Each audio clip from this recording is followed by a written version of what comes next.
vais présenter nos derniers intervenants de la journée, Sébastien Lecor et Joseph Buosi. Sébastien Lecor qui est maître de conférence à l'université de Toulouse, qui assure des cours en master, notamment pour le master Sigma. Il conduit ses recherches au sein du laboratoire LIST CIE. Il me reprendra sur la prononciation si je me trompe. C'est l'UMR 5193 du CNRS. Et il est actuellement impliqué dans des programmes de recherche avec notamment le CNES et Météo France dans le cadre, par exemple, du programme FLOAD. Et Joseph Buosi, lui, est ingénieur cartographe au sein de cette même structure, l'université de Toulouse-Jean Jaurès. Son activité, elle est liée à la production de documents cartographiques. Il vient en appui à la production des chercheurs, notamment lors de publications dans différentes revues scientifiques. Et il est par ailleurs fortement impliqué dans la formation des étudiants sur différents outils SIG. Voilà, et ils vont donc nous présenter leur usage de Global Mapper qu'ils voient comme un outil focal, et ils nous en diront plus sur ce qu'ils entendent par outil focal. Bonjour Sébastien et Joseph, m'entendez-vous? Parfaitement. Bonjour Sofiane, Bon. bonjour à tous. Bonjour. Parfait, alors bonjour Joseph, je vais procéder au partage d'écran. J'y suis presque. Pas de souci.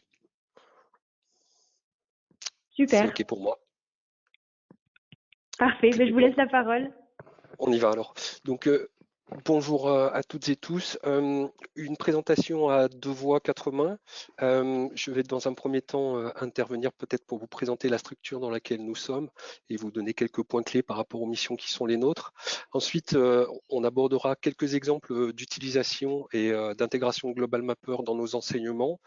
Et puis ensuite, Joseph Buosi interviendra sur l'utilisation qui est la sienne, qui couvre d'autres registres et des outils connexes de Global Mapper. Alors, en quelques mots, nous sommes situés à Toulouse. Nous sommes un département de géographie. À ce titre, nous avons des missions bien évidemment de formation. Sans vous assommer de chiffres et pour aller assez vite sur cette partie, en l'état actuel, on a 1068 inscrits au sein de ce département de géographie et du coup des enseignements qui s'échelonnent de la licence jusqu'au doctorat. Ce que l'on a essayé de représenter ici assez simplement, c'est un point important, c'est qu'en fait, on dispense des enseignements que l'on va qualifier de géomatiques, c'est-à-dire avec des outils SIG, mais pas que. Je reviendrai sur l'écosystème d'outils que l'on utilise. Dès la licence et dès la première année de licence, où on produit déjà des analyses cartographiques. Et ensuite, bien évidemment, au gré des différents thèmes et des différentes spécialisations dans les masters notamment, on peut avoir une utilisation plus ou moins intensive de la géomatique et que l'on a essayé de matérialiser avec ces points rouges. Et pour lesquels, par exemple, on a un parcours dédié qui s'appelle Sigma et qui est lui vraiment orienté sur les outils géomatiques. Et puis on a bien évidemment aussi des thésards qui sont raccrochés, et c'est un point important, à des laboratoires de recherche. Sofiane, vous l'avez parfaitement cité, c'est le LIST CIE en ce qui me concerne, qui est donc une unité CNRS et qui a pour objet d'intégrer potentiellement des thésards et de mener aussi des recherches-actions. On a un deuxième laboratoire qui est plutôt orienté vers l'environnement, le LIST CIE étant plutôt orienté vers des questions d'aménagement du territoire notamment. Donc en quelques mots, ça signifie que nous avons des missions extrêmement variées qui vont de l'enseignement à la formation, à la recherche-action, c'est-à-dire avec des milieux qui sont des milieux de production. Joseph vous présentera notamment des éléments qui sont liés aussi à l'appui à la recherche et à la valorisation, la publication scientifique, puisqu'on a aussi la chance d'avoir une revue scientifique ici. On travaille donc sur des thématiques qui sont extrêmement multiples, qui vont de données environnementales à des données qui sont collectées par des enquêtes, etc., et qui touchent tous les domaines de l'aménagement du territoire, et pas que, de l'environnement aussi. Et comme vous l'avez compris, on travaille du coup avec des emprises scalaires qui sont extrêmement variables. Il peut arriver dans nos travaux d'intégrer des logiques qui sont extrêmement fines, parfois des micro-bassins versants de quelques hectares, parfois même moins, et jusqu'à ensuite des terrains d'études qu'il est nécessaire de couvrir quasiment à l'échelle de la planète, voire à l'échelle de la planète, ce qui signifie que là encore, on utilise différents types de données, ce que l'on va être amené à vous présenter ici assez rapidement. Là encore, l'enjeu, c'est plutôt de vous de vous mettre dans une situation où on puisse positionner ce qu'est Global Mapper pour nous. Un des interlocuteurs tout à l'heure, le lieutenant-colonel Thibault, évoquait le couteau suisse. Bah oui, c'est quelque chose effectivement que l'on apprécie. On est amené à travailler avec de la donnée attributaire et différents types de bases de données. On manipule bien évidemment de la donnée vecteur. Qui provient de différentes sources. Hein. C'est pas uniquement de la donnée IGN ou ce genre de choses, puisqu'on travaille sur des terrains à l'étranger. Donc, on peut être amené à manipuler ces données, ce qui signifie bien évidemment et de façon sous-jacente différents formats de données vectorielles. De la donnée image, qui peut être de la donnée image accessible facilement. Je pense à du Sentinel, je pense à d'autres capteurs comme ça, mais aussi parfois, même assez souvent, maintenant des satellites qui ont une utilisation et une résolution un peu plus spécifique. Je pense notamment à des programmes Pléiade. Voilà. Et puis on manipule bien évidemment, pour les raisons que j'évoquais tout à l'heure, des données sous forme de flux, que ce soit des flux WMS, WFS. Voilà. Donc tout ceci aboutit à un écosystème de données où vous le voyez, il n'est pas exhaustif. Je ne vais pas le passer en revue, mais l'enjeu, c'est qu'on a à la fois de la donnée à traiter en termes de base, de gestion, de traitement d'images à travers différentes bibliothèques pour lesquelles on essaie d'avoir des éléments assez ouverts et parallèlement à ça, des données qui s'orientent, enfin des outils qui s'orientent plutôt vers la production, la cartographie, voire la collecte. Sofiane, vous évoquiez tout à l'heure l'entrée RTK avec le réseau Centipede par exemple, etc. C'est des choses sur lesquelles travaillent nos étudiants et on a normalement une balise RTK qui va être mise en place l'an prochain. Ça fait partie des programmes Sigma. Et donc tous ces éléments-là intègrent l'idée que, bien oui, les outils de Global Mapper sont des outils qui nous sont utiles et qui nous permettent de passer du moissonnage de la donnée à une dimension qui est de l'information et de l'analyse territoriale. Donc on a un écosystème qui est relativement vaste dans lequel Global Mapper tient une place particulière. Une place ancienne, puisqu'on s'est orienté vers cet outil il y a de nombreuses années maintenant. Cela a été dit à plusieurs reprises, donc je ne vais pas forcément insister là-dessus, mais pourquoi est-ce qu'on s'est orienté assez rapidement sur cet outil? Bien, tout simplement parce que ce qui nous avait séduit dans un premier temps, c'était essentiellement l'ouverture par rapport à un grand nombre de formats de fichiers et qui permettait de gérer des choses qui vont grosso modo, on va dire, du dessin archi avec des formats AutoCAD, ce genre de choses, jusqu'à de la production, et y compris dans des environnements de publication, donc tout ce qui va être lié à des formats gérés par Adobe, du PDF, etc. Donc voilà. Alors, en quelques mots, je l'ai évoqué, hein, c'est une espèce assez ancienne chez nous que Global Mapper. On peut aborder les choses de différentes façons, mais notamment pour les présentations qui ont pu être faites aujourd'hui, en ce qui nous concerne, on a des contraintes qui sont parfois intéressantes et parfois un peu plus difficiles à gérer. L'idée que potentiellement on fasse de l'enseignement, ça signifie, je ne suis pas là pour me plaindre, mais que nos ressources sont relativement limitées. On a des salles avec des ordinateurs qui sont mis à jour tous les ans. Voilà, mais ce qui signifie en fait que lorsqu'on va passer sur une logique qui est une logique d'enseignement, ce qui est important pour nous, et c'est un peu ce que j'ai évoqué en bas, en pédagogie, l'attente n'est pas tant une perte de production, c'est avant tout une perte d'attention. C'est-à-dire que lorsqu'on va utiliser des outils géomatiques et faire du traitement, ce qui importe pour nous, c'est la capacité à aller vite. Alors, je vous ai mis quelques métriques simples là. Volontairement, bien évidemment, je n'ai pas cité les autres outils auxquels Global Mapper a été comparé, mais à titre indicatif, sur 1 million d'objets qui sont chargés et 27 champs attributaires, on voit qu'on a un rapport favorable de l'ordre de 8 fois plus rapide pour Global Mapper lorsqu'on va aller charger des outils, lorsqu'on va aller charger une base de données. Ici, c'était du shape, et quand on va chercher un GeoPackage, c'est la même chose, ça va beaucoup plus vite. On voit aussi que le GeoPackage qui a été généré par Global Mapper finalement nous offre aussi une capacité d'écriture qui est optimisée, puisqu'on a un ratio de l'ordre de 10% qui apparaît en ce qui concerne la taille du fichier. Donc voilà, en fait, c'est un point névralgique, bien évidemment, dès qu'on touche à des logiques de production qui ont pu être évoquées par les différents interlocuteurs, mais c'est aussi un point névralgique que la stabilité, la capacité à tourner sur des machines qui ne sont pas des foudres de guerre. On n'a pas de GPU à disposition concrètement. On n'a pas des éléments comme cela, en tout cas pour les programmes d'enseignement. Donc c'est un des attraits majeurs de cet outil au regard d'autres situations. Je le dis aussi, ça peut vous paraître anodin, mais la simple capacité à interrompre un traitement et que Global Mapper vous rende la main quand vous avez lancé quelque chose, c'est très utile. Pourquoi? Parce que des étudiants et des étudiantes, ils ont fâcheuse tendance parfois à se tromper, à gérer incorrectement les couches et peuvent lancer des traitements qui sont extrêmement longs. Et on connaît, je ne les citerai pas, mais d'autres applications pour lesquelles l'interruption du traitement entraîne la fermeture de l'application. Et vous en conviendrez, là encore, c'est assez désastreux en ce qui concerne du coup la partie formation. Voilà. Donc finalement, et je reviendrai sur cette notion-là, Global Mapper fait quasiment tout ce dont on a besoin. Après, il y a des utilisations plus spécifiques sur lesquelles je reviendrai, mais ça sera l'objet d'une discussion ultérieure. Alors concrètement, quelques exemples d'utilisation pédagogique. Par exemple, dans le cadre d'un Master 2, donc orienté géomatique, on travaille sur le ruissellement et l'érosion des sols. Donc je ne vais pas vous refaire le cours, ça n'a pas d'intérêt là. Par contre, la sollicitation qui peut être faite de Global Mapper au regard de données d'altitude, en l'occurrence ici des MNT qui proviennent de l'IGN, pour lesquelles on a la capacité, je le répète, dans un domaine technique restreint, hein, on a des machines qui ne sont pas super rapides et pourtant on arrive à traiter des espaces relativement vastes et avec des résolutions qui sont ici de 5 mètres, ce qui commence à être intéressant pour des étudiants. Je ne vous fais pas la relation entre l'érosion de la donnée au regard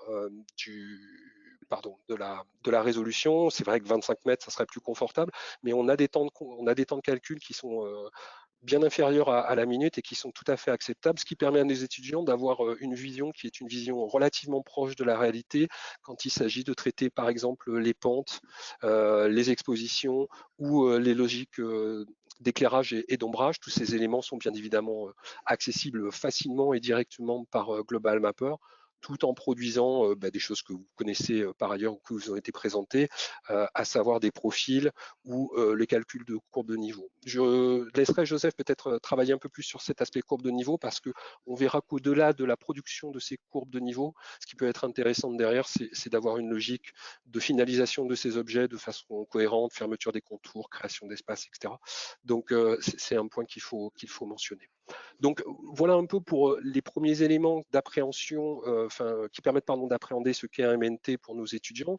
Et assez rapidement, dans le cadre de ce TP où on travaille sur le ruissellement théorique, on va utiliser là encore les ressources de Global Mapper, par exemple pour enrichir l'existant. Ce qui est produit ici, c'est tout simplement à travers le module qui permet de calculer des bassins versants et des écoulements, eh bien, de montrer qu'il est possible d'avoir un enrichissement de bases de données existantes, en l'occurrence la BD topage de l'IGN qui apparaît en bleu sombre ici, et les chenaux de ruissellement théoriques qui ont été calculés à l'aide de Global Mapper, et là encore, pour lesquels les paramétrages apportent une souplesse et une compréhension qui est facilement mobilisable pour les étudiants.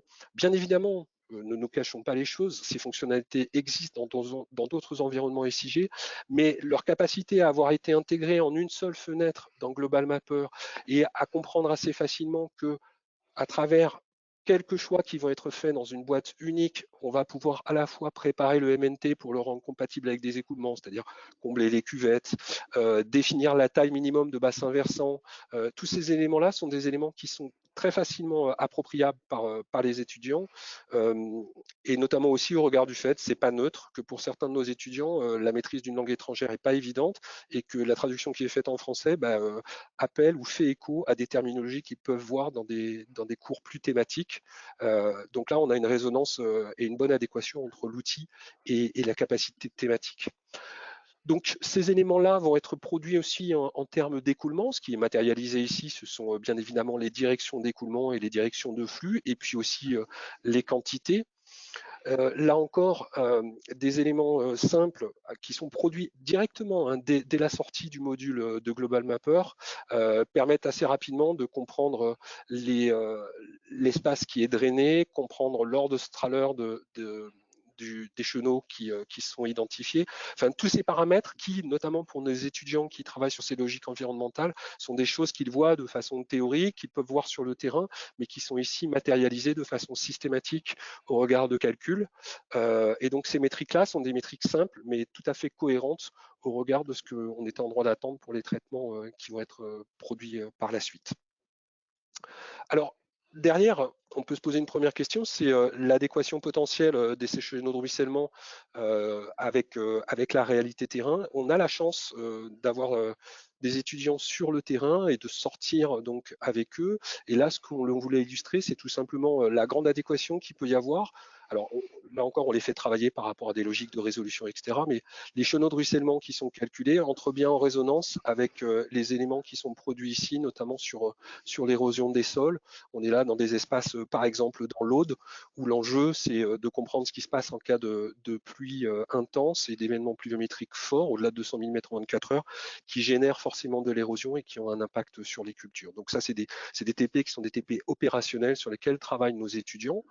Et derrière, l'intégration de ces outils-là peut franchir un cap supplémentaire, pardon, je prie de vouloir m'excuser, toujours dans un environnement qui va être un environnement Global Mapper, par exemple, de restitution de 3D ici, mais l'enjeu aussi, c'est de comprendre derrière la capacité à déterminer des espaces qui vont être plus ou moins sensibles, donc en l'occurrence des parcelles, qui vont être plus ou moins sensibles au ruissellement. Et c'est les notations qui sont produites ici.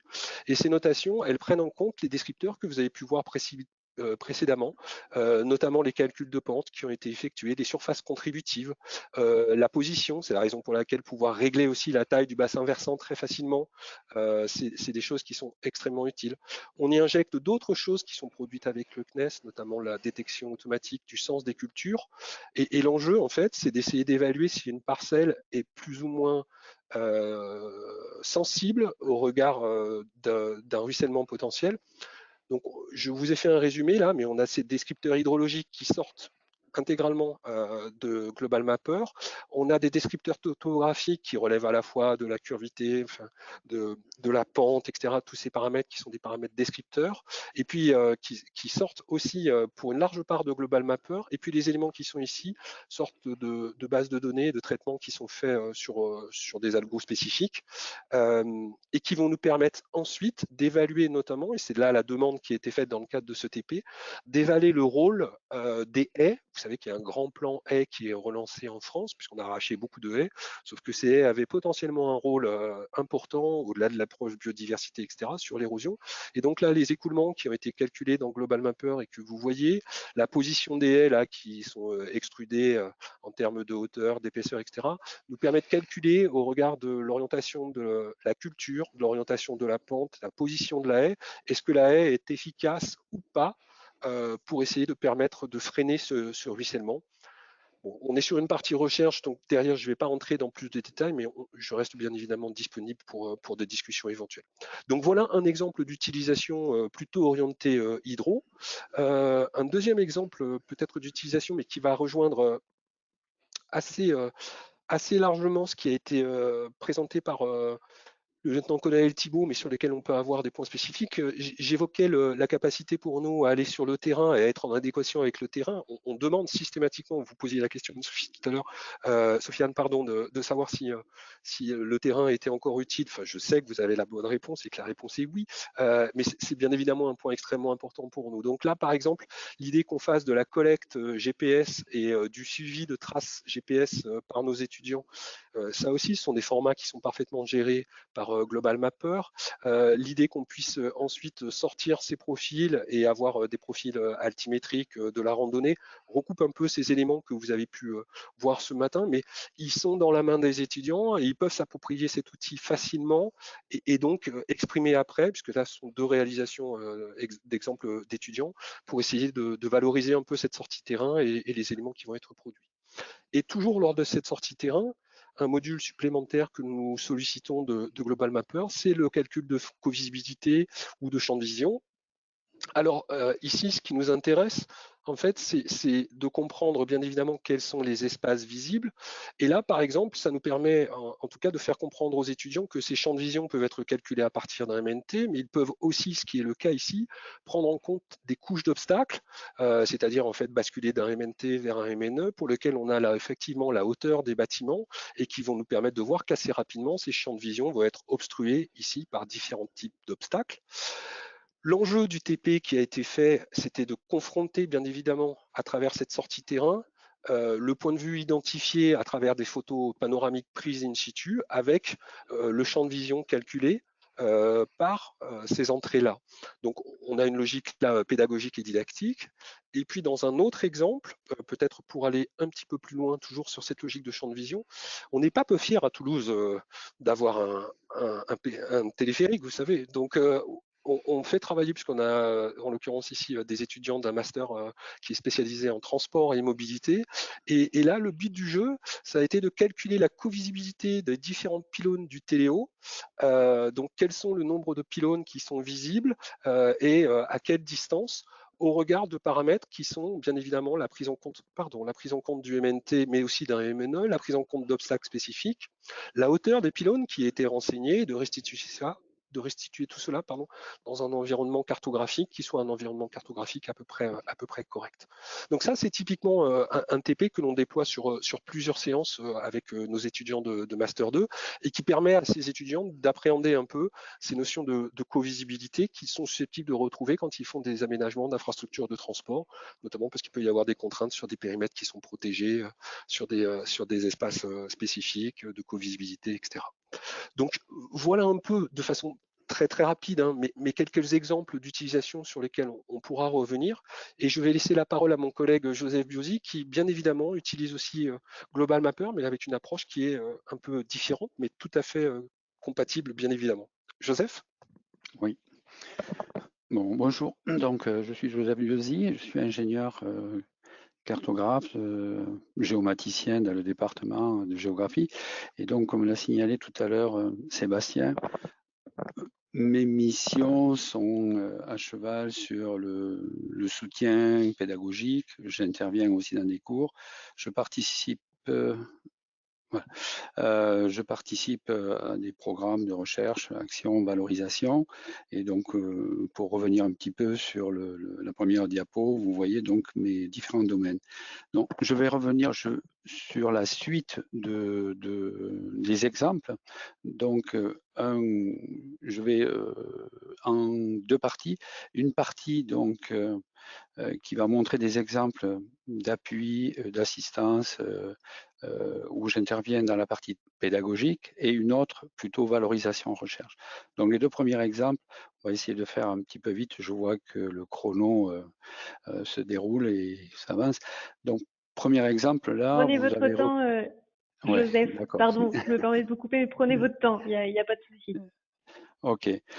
Donc, comme vous avez vu tout à l'heure, on intervient très tôt dans la formation de nos étudiants à l'utilisation d'outils cartographiques et on va dire la L3, L2, L3 sur les SIG. Et donc voici donc le premier exemple, c'est donc un travail d'étudiant qui a été initié par des enseignants. Ils devaient faire donc un exercice de présentation, de valorisation d'un département. Et donc là, vous reconnaissez tous l'interface du logiciel à la partie gauche, donc avec l'utilisation des couches MNT de l'hygiène et avec un premier travail réalisé par des étudiants sur le rendu topo d'un département. C'était un exercice relativement simple, mais donc en discutant avec les étudiants, alors c'est vrai que en L3, ils n'ont pas encore l'occasion de voir Global Mapper, mais on va voir dans la diapo suivante, leur montrer que en dehors des logiciels standards, dans le cadre d'ateliers comme ça, on peut utiliser d'autres logiciels pour des fonctionnalités qui vont soit faciliter, soit améliorer un rendu, une restitution cartographique. Donc là, l'exercice était très simple. Il fallait qu'ils puissent voir très facilement, très rapidement, au travers du logiciel Global Mapper, des fonctionnalités, on va dire, qui ont toutes été vues déjà, mais comment se connecter à un web service qui permettait d'avoir des données topo, bon, certes au niveau mondial, hein, là c'était en dehors de l'IGN, de faire un rendu, là ce que j'ai préparé, là c'était justement comme indiqué dans le commentaire à côté, étant donné qu'ils avaient déjà réalisé un rendu topo en aplat sur leur couche, comment faire ressortir un petit peu le relief, accentuer, en utilisant simplement l'image, le rendu de l'ombrage. Alors, je souligne aussi, c'est vrai, dans Global Mapper, comment dire, la grande souplesse du nuancier qui permet de créer ses propres nuanciers de façon très rapide et très confortable et très performante. Donc là, vous pouvez le voir sur le côté, donc il n'y a aucune couleur, évidemment. On a juste utilisé le nuancier, vous verrez après, pour le rendu. La facilité aussi, je ne vais pas insister là-dessus, d'intégrer d'autres formats. Donc, on a juste récupéré le découpage du lot, affiché donc juste un ombrage, sachant qu'on peut régler, paramétrer complètement les différentes sources de lumière, de hauteur, etc., d'accentuation, de déformation, de l'altitude et tout, si on veut mettre en valeur différents phénomènes. Ensuite, donc un découpage, là j'insiste parce que c'est un outil que j'utilise, c'est vrai, depuis très longtemps, Global Mapper, et c'était une des outils qui était très fascinant, c'est la possibilité de découper selon un ou plusieurs vecteurs. Hein, si vous avez différents vecteurs, même dissociés, il suffit de les sélectionner et demander de découper un objet, une image raster, bon là c'est un fichier MNT, mais et simplement à l'emprise. Alors évidemment, il y a une autre manipulation qui permet de finaliser ça, et une fois découpé, de l'exporter. Alors nous, on a choisi le PNG. Pourquoi? Parce qu'il a la possibilité, le PNG, de garder le blanc en transparent, quoi. Et évidemment, un PNG géoréférencé. Donc, on peut voir donc le résultat de la diapo suivante. Si, donc là, on revient, j'ai laissé tomber la partie gauche de la fenêtre, mais si on croise simplement dans QGIS, on superpose la couche ombrage à l'analyse en aplat qui avait été faite. Bon, évidemment, il faut jouer sur les réglages de superposition, de transparence, hein, mais voilà donc un rendu très simple. La manipulation a pris quelque chose comme entre 5 et 10 minutes sur Global Mapper. Alors évidemment, on n'a pas, étant donné que dans leur formation, ils avaient vu un autre logiciel, je ne leur ai pas fait voir là le fait qu'on pouvait faire directement la même chose dans Global Mapper. Évidemment, grâce aux fonctionnalités donc, de la fenêtre nuancier qui permet de définir son propre dégradé, et en activant ou pas les effets d'ombrage et en les paramétrant, donc on aurait eu exactement la même chose. Donc ça, c'est, voilà, petit exercice, petite application simple, quelques démonstrations des fonctionnalités de façon simplifiée dans Global Mapper. Deuxième type de travaux, on est dans un contexte universitaire, et c'est vrai qu'on a, en dehors de la géographie, on a aussi des historiens, on a pas mal d'autres disciplines. Et bon, par exemple, dans le cadre de la réalisation d'un support pédagogique, on avait besoin, on verra le résultat final tout à l'heure, mais on avait besoin de créer une carte d'une époque bien particulière. Alors là, vous avez peut-être reconnu le style un petit peu de ce document-là. Ce dont j'avais besoin, moi, pour pouvoir travailler, c'était d'un fond vectoriel. Donc ici, dans ce cas-là, c'est un fond vectoriel SVG, parce que j'avais besoin de ces tracés vectoriels pour finaliser la carte. Alors, ça peut être du SVG, ça peut être un autre dessin, un autre format vectoriel, hein, mais c'est vrai qu'il est, on verra après, hein, c'est un format qui est multiplateforme et qui est facilement intégré dans beaucoup de logiciels, même dans les logiciels de rendu 3D. Donc, à partir d'un format, si on regarde un petit peu la carte de France, on voit qu'elle est légèrement déformée. Vous voyez l'échelle en bas. Donc là, je vais utiliser un autre logiciel dans mon écosystème de travail. Hein. C'est dans Adobe Illustrator, utiliser MapPublisher. MapPublisher qui a été présenté un petit peu tout à l'heure, qui est, on va dire, l'interface SIG à l'intérieur d'Adobe Illustrator. Donc, qui permet, on le voit dans la partie en haut à gauche de la fenêtre, de charger des couches qui sont géoréférencées, quel que soit le système de projection. L'intérêt, c'est de créer évidemment un espace de travail dans un système, dans une enveloppe.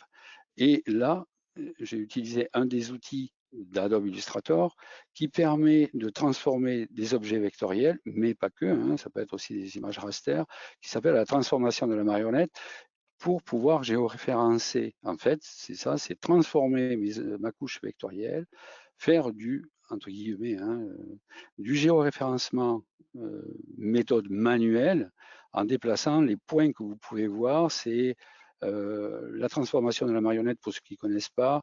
Vous avez une tessellation, une triangulation qui est superposée sur la couche vectorielle et vous pouvez déplacer ou créer des points et donc transformer, déplacer légèrement donc toute la couche sur une autre couche évidemment de référence, quoi.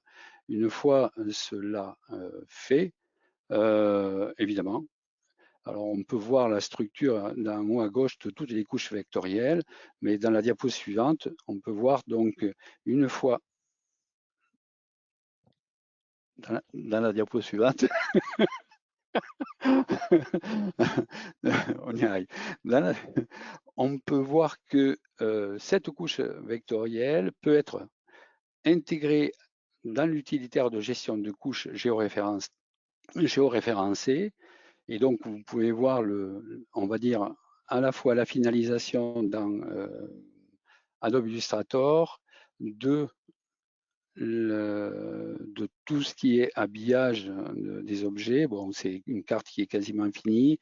Et vous pouvez voir dans la partie basse l'utilitaire d'export de ma publisher qui va permettre donc d'exporter la couche que je viens de tordre, entre guillemets, hein, de géoréférencer, et là, pouvoir l'exporter dans différents formats. Donc là, c'est du shape. Alors pourquoi dans notre environnement on va faire ce genre de choses? Ben, vous vous en doutez, hein, pour pouvoir pérenniser ce type d'information. Donc si on passe à la diapo suivante, là, donc qui va montrer la réalisation définitive. Donc ça, c'était un enseignant qui avait besoin de ce type de carte pour des supports pédagogiques, pour ses cours sur la linguistique, etc. Et donc, ce type de document-là va être, ce type de fond de carte-là va être réutilisé pour d'autres représentation cartographique, donc effectivement, plutôt que de le faire une fois, donc il est stocké, pérennisé et réutilisable donc à l'avenir. Donc voici donc les deux exemples sur la partie pédagogique.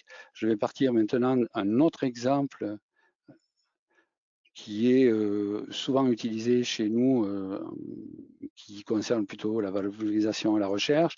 Donc là, effectivement, vous pouvez voir sur la partie l'utilisation donc de des deux logiciels. Donc là, je reviens un petit peu sur Global Mapper et MapPublisher. Donc là, le but, c'est tout en restant dans la même interface, donc pour moi, Adobe Illustrator, même si j'utilise d'autres siges, hein, les siges de temps en temps aussi, c'est pouvoir faire plusieurs manipulations. Donc, la première chose, c'est déjà, bon, dans ce cas-là, on doit répondre à un cahier de charge précis pour une publication et autres. Par exemple, donc, c'est déterminer les formats. Et c'est vrai que dans la partie Adobe Illustrator et via MapPublisher, on va définir quelles sont les couches dont je vais avoir besoin, puisque je vais pouvoir les chercher, quel est le format final, etc. Créer comment dire, des zones tampons ou ce qu'on appelle des zones, des emprises, des polygones qui vont déterminer des emprises qui vont être réutilisées après, chargées dans Global Mapper. Et là, dans le double exemple là, que je cite, c'est d'une part avoir ce fond légèrement grisé qui permet d'illustrer donc en dehors du territoire français, qui donne cet effet d'ombrage, mais en même temps, j'ai besoin d'avoir une carte topo sur la France.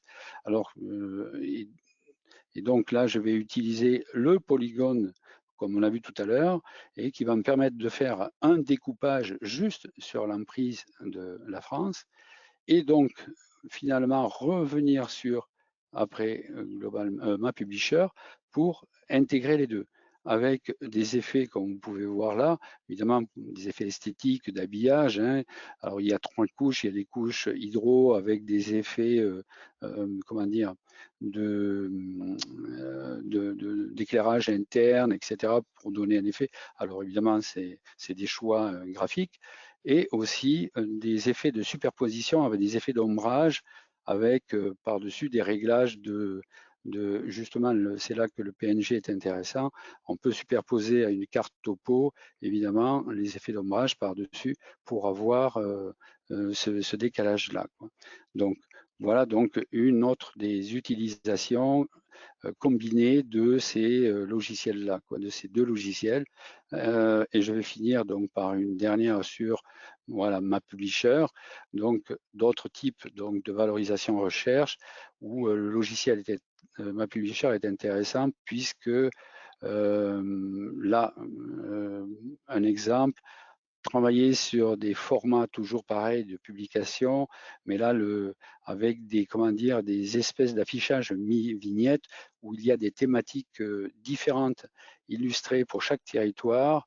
Donc là, dans l'occurrence, c'était 4 thèmes, 4 types de cartes où, bon, même si c'est pas, comment dire, Global Mapper qui est mis en valeur, mais plutôt MapPublisher dans cet exercice-là. C'est vrai que là, on a des outils qui vont permettre de faire des analyses thématiques différentes. Donc là, j'ai 4 analyses thématiques qui sont réalisées dans MapPublisher.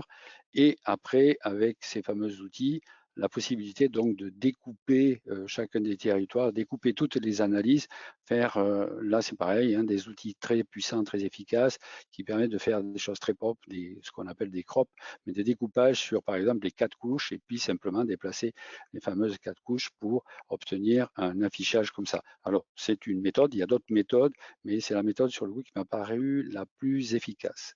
Donc voilà pour la partie, on va dire, valorisation recherche. Sébastien va revenir sur une synthèse un petit peu de tout ce sur quoi on revient. Alors, je suis évidemment à votre écoute si vous avez des questions là-dessus, mais on verra un peu plus tard à la fin. Donc Sébastien. Oui, quelques points de conclusion. Merci Joseph. Donc, l'idée, c'est quand même un peu de synthétiser les choses. Alors, je sais que c'est une approche ancienne qui avait été initiée par Pornon notamment, mais on parle souvent des 5 A du SIG, acquérir, archiver, rendre accessible, analyser et afficher. Eh bien, si on confronte Global Mapper à ces différents éléments, on retrouve un peu les 80% qu'on avait évoqués tout à l'heure qui sont importants. Bien évidemment, lors de l'acquisition, c'était quelque chose qui est connu, mais sur lequel on insiste parce que c'est aussi pour cela qu'on s'est tourné il y a quelques années vers Global Mapper, c'est la grande capacité de gérer différents types de formats. La capacité aujourd'hui d'avoir su évoluer sur des formats qui n'existaient pas forcément à l'époque. Je pense notamment à des formats mesh sur lesquels je reviendrai, hein, et des formats gris par exemple, l'intégration du LIDAR bien évidemment. L'intégration de flux, c'est aussi quelque chose qui est extrêmement appréciable. Ça se fait par ailleurs, mais l'élément de gestion qui est produit dans Global Mapper est un élément de gestion qui est extrêmement intéressant. On évoquait la capacité à lire de la donnée et intégrer de la donnée GPS, bien évidemment. Et il y a un point peut-être qui est pas forcément valorisé et qui fonctionne plutôt bien aussi, sur lequel, après, ça sera pas la liste du Père Noël, mais on pourrait avoir des choses, c'est qu'on peut aussi géocoder dans Global Mapper. Alors certes, en utilisant un système de géocodage spécifique, mais on a des points qui sont extrêmement intéressants. En ce qui concerne l'archivage, bah oui, on est capable de calculer, on est capable d'intégrer des fichiers, d'effectuer des jointures, des corrections géométriques, bien évidemment, de numériser ou de transformer des couches. Et de ce point de vue-là, là encore, dans un environnement, c'est juste une petite capture d'écran de la correction géométrique qui est proposée ici. C'est bête, mais c'est pas bête du tout.